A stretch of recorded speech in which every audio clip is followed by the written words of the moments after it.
शराबबंदी को लेकर मैंने पदयात्रा से पहले ही स्टांस अपना क्लियर कर दिया है।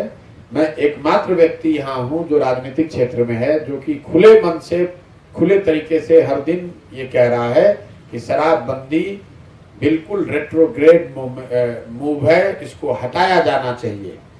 भाजपा के लोग जो कह रहे हैं कि शराबबंदी हटाया जाए, ये तो तब हटाने की भी नहीं कह रहे, वो कह रहे हैं शराबबंदी से नुकसान हो रहा है। वो तब जब वो सत्ता में नहीं है। आरजेडी के लोग जब विपक्ष में थे तो इसके विरोध में थे, आज इसके पक्ष में है। मैं आपको पहले दिन से कह रहा हूँ कि शराबबंदी बिहार के लिए कोई इसका फायदा नहीं, इसके सारे नुकसान हैं और इसके लिए आपको गांव में जाने की जरूरत नहीं है, बिहार की स्थिति को समझने की जरूरत नहीं है। दुनिया भर में कोई ऐसा उदाहरण है नहीं जहां किसी राज्य ने, किसी देश ने, किसी समाज ने शराबबंदी के जरिए अपना सामाजिक राजनीतिक उत्थान किया हो।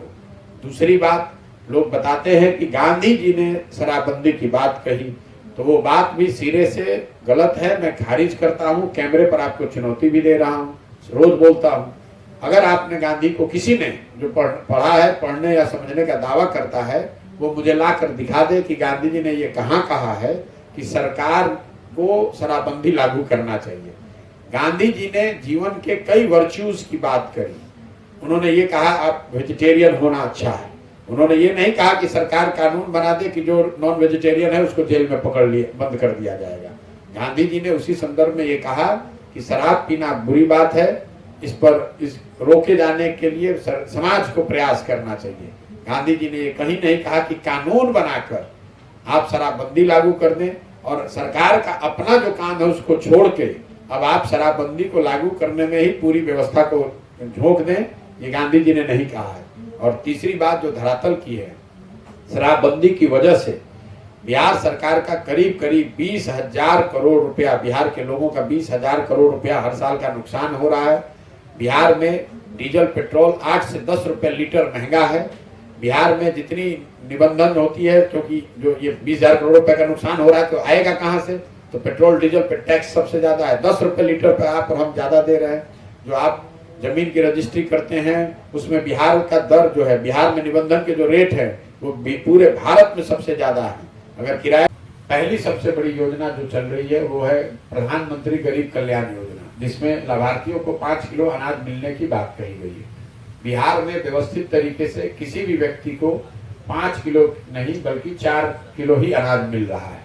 और ऐसी व्यवस्था, सुंदर व्यवस्था चोरी की शायद पूरे देश में नहीं है, क्योंकि हर प्रखंड में 15,000 से 25,000 क्विंटल तक अनाज हर महीने आता है और इसमें व्यवस्थित तरीके से 40 रुपए क्विंटल की दर से औसतन कमीशन या भ्रष्टाचार के तौर पर निकाला जाता है।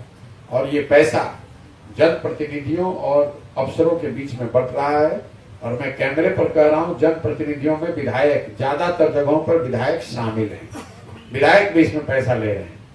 और एक और भाजपा की सरकार है, दिल्ली में दावा कर रहे हैं कि हम लोग अनाज भेज रहे हैं, और दूसरी ओर ज्यादातर जगहों पर जहां मैं अभी पैदल चला हूं वहां भाजपा के ही विधायक हैं।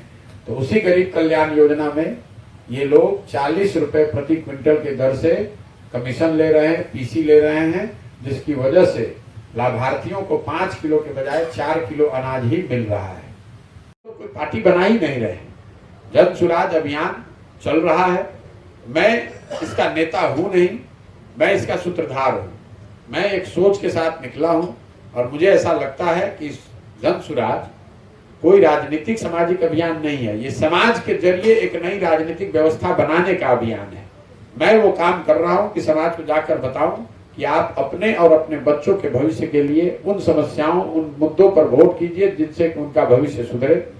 और उनकी मदद ये कर रहा हूं कि उनके बीच से ऐसे लोगों को चिन्हित करके निकालूं जो कि समाज के सही लोग हैं, जिन पर समाज का भरोसा है। और वो सब लोग मिलकर अगर दल बनाएंगे, विकल्प बनाएंगे, तो मेरी भूमिका है कि उनकी मदद की जाए ताकि वो दल बनाएं और विकल्प जनता के सामने हो।